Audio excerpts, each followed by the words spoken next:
This was essentially a very quick game and one which I played with my opponent, as you can see over here. And it was a fairly nice game. Now, there is a very interesting missed opportunity that I had within the game. And if I could have capitalized on that opportunity, things would have went way quicker.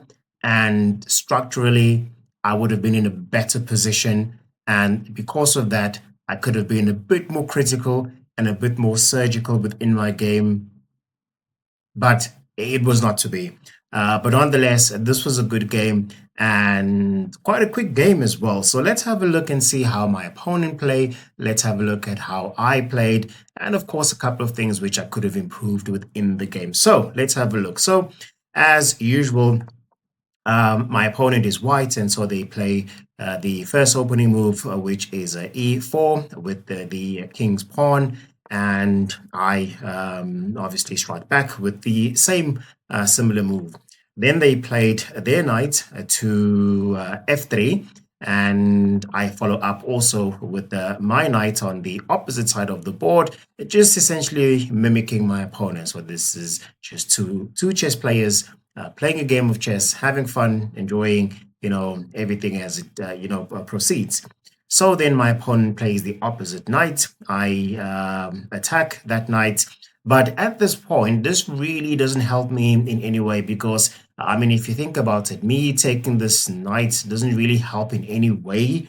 It doesn't also pin his king on this back rank because of the pawn which I have in the way. So I probably should have just, stopped for a bit, maybe see what their next move is, and then from there, then move my bishop, to b4, with the hope that if they have the pawn out of the way, then I would be in a better position to pin their knight onto the king. So with that, they actually then play the move. So at this point, they cannot move this knight because I've got the knight pinned to the king. And my next move is then taking the knight, which again, at this point, I'm not essentially sure what I was thinking or essentially what I was trying to do.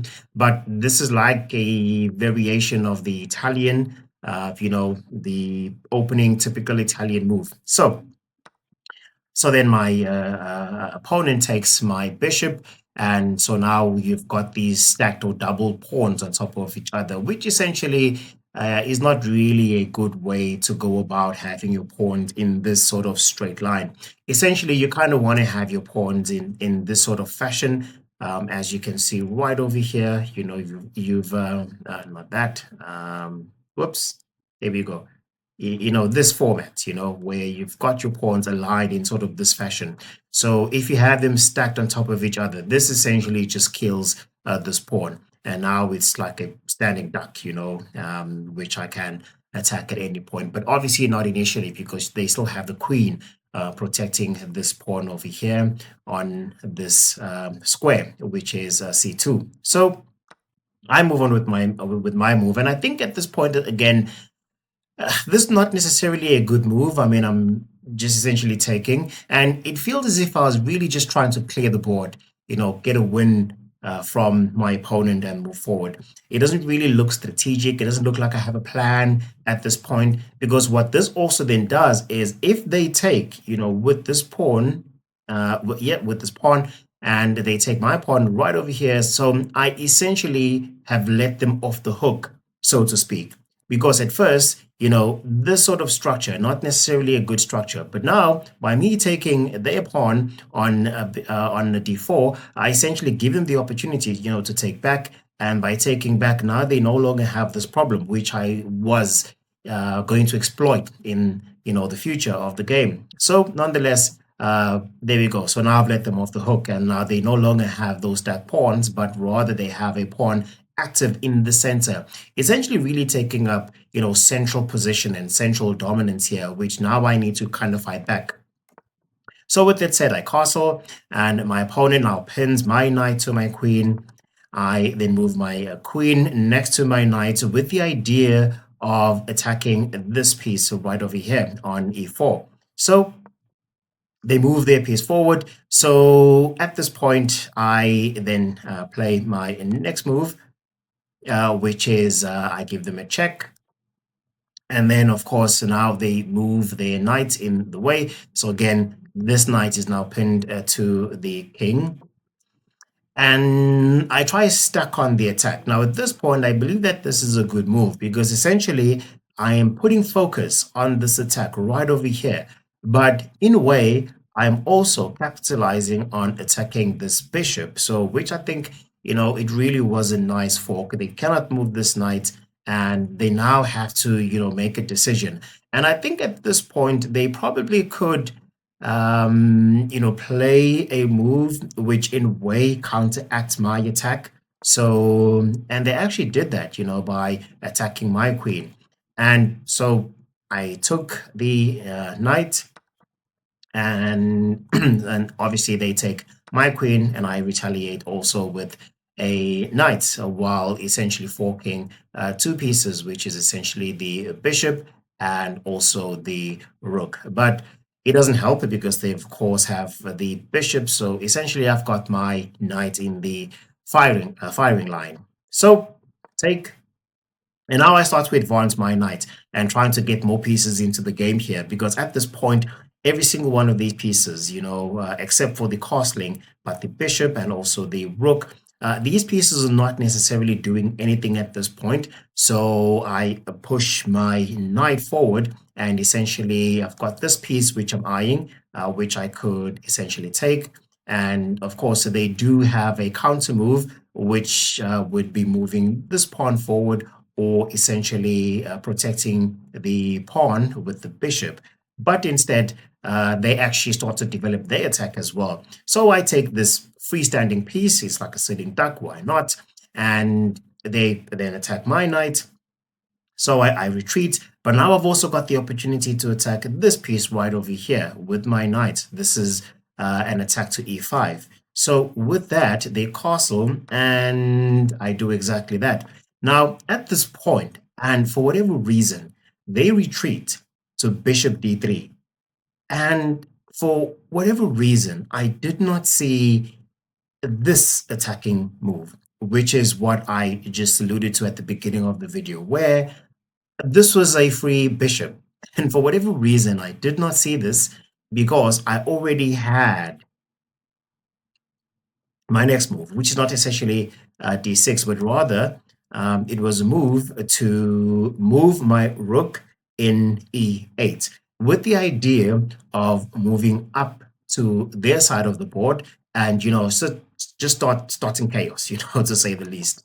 So then they played their next move, and I played my next move, and they captured my pawn, which really didn't make sense, because I just took their bishop, and at this point they really like down material unnecessarily, and now they try to attack this line of pawns, which for whatever reason doesn't make sense. So the game was really underdeveloped.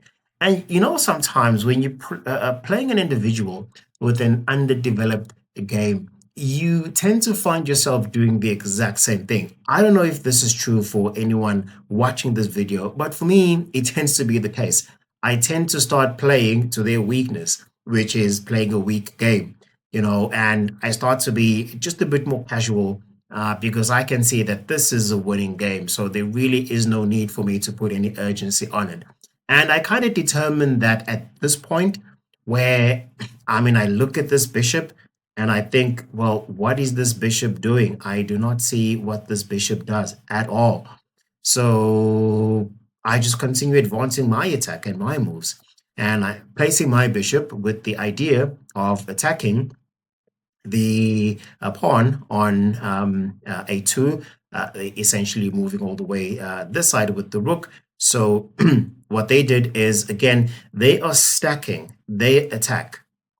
And what's also interesting is if you look at the bar on the left-hand side, this is totally winning. And there's no argument about it. This is like totally winning. I have all the cards. I have all, the pieces to actually finish off my attack. And my opponent really is nowhere, in this game. So what do? I put my rooks both in the e file, and essentially just dominating this square right over here. And with that, so again, I do not know what this does at this point, because really, if you think about it, they do have their rooks which are backing each other, they can see each other. But I know that this is really just a way to escape the king out of danger if push comes to shove.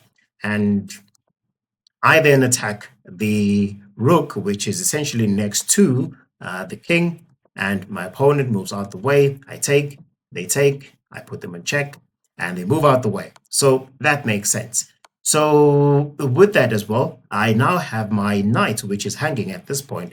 So I put my knight out of the way. And with that said, I won the game. If I could just quickly go to the end here, my opponent abandoned the game. So obviously they forfeited and I won this game. I wasn't really, surgical and critical in playing this game. And at the same time, I really wouldn't say that I was bad at all. I was about to win material here, and here as well. And regardless of what the opponent would have done, I mean, there's no way I was going to be losing this match. So this was a match which I played with Sukuna. I suppose that's how you pronounce it. Sukuna. Interesting name, to say the least. But anyway, I enjoyed the game. I'm really enjoying these chess games, and I enjoy bringing them to you. Again, it gets better. Have a look at my other videos, which I've already posted on the channel. I think you will enjoy those. And this was really a very quick game. And I just played casually, the game. But, as I continue to improve my ELO, I think I'll probably have more interesting and more, practical games to showcase to you guys in the future. I also want to move into the space where I start reviewing other matches, from high ranked players, like your Magnus, perhaps Hikaru, and all other players, within the space. There's a lot happening at the moment, tournaments happening all around the world. So if you're a fan of chess, subscribe to this channel as well. Follow the community, be part of the community. And yeah, I look forward to catching you in the next one. Well, with that said, I'll catch you in the next one.